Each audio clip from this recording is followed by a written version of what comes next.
Yousafzai is a teenager from the Swat Valley of Pakistan, a region bordering northeast Afghanistan, a place defined by high mountains, green meadows, clear waters, and bloody conflict.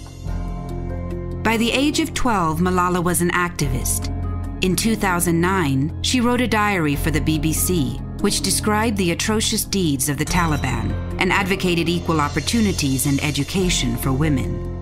In 2011, Malala was nominated for the International Children's Peace Prize, and in December of that year, received Pakistan's first National Youth Peace Prize for her efforts. She also received death threats. Malala was repeatedly warned by the Taliban to be silent, to immediately discontinue her public criticisms, and to stop speaking out for the rights of an obviously inferior gender.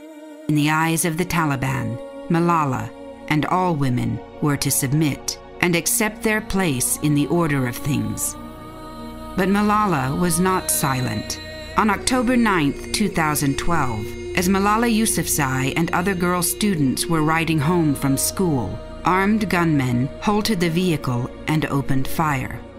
2 other girls were seriously wounded. Malala was shot in the head. At the age of 15, for the terrible crime of insisting that girls had the right to get an education, to better themselves, to break the cultural shackles which imprison them, Malala Yousafzai was the enemy.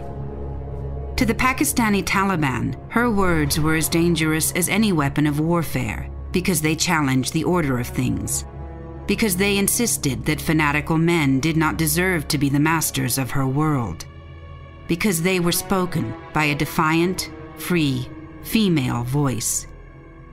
For this, the Pakistani Taliban declared war on a little girl, because she was the symbol of the infidels and obscenity. But Malala did not die. She escaped death by inches, and her recovery has inspired millions across the planet.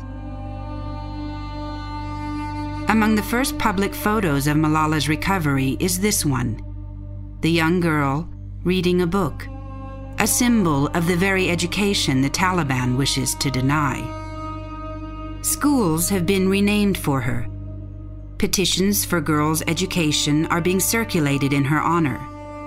And for the moment, millions of eyes are opened to the brutal, cowardly, oppressive cultures that seek to keep women's rights, to keep human rights, under their boot. Malala Yousafzai's story is a compelling one. Unfortunately, it is not a new story. Every day, atrocities like this are committed around the world. And for thousands of years, tyrants have been terrified that those under their control will rise up and wield the most dangerous weapon of all, an idea. This is a critical moment. This horrific act of violence and oppression charges us to take a long, hard look at things and decide that we will not stand quietly as our fellow human beings are tortured and executed for the crime of thinking for themselves, that we refuse to be threatened into submission, and that we will not stop fighting until those oppressed are physically and intellectually free. Thank you, Malala, for showing us how powerful a single voice can be, for providing an example of real courage, and for reminding us that the fight for human rights is not the responsibility of any one person, but is instead the responsibility of us all.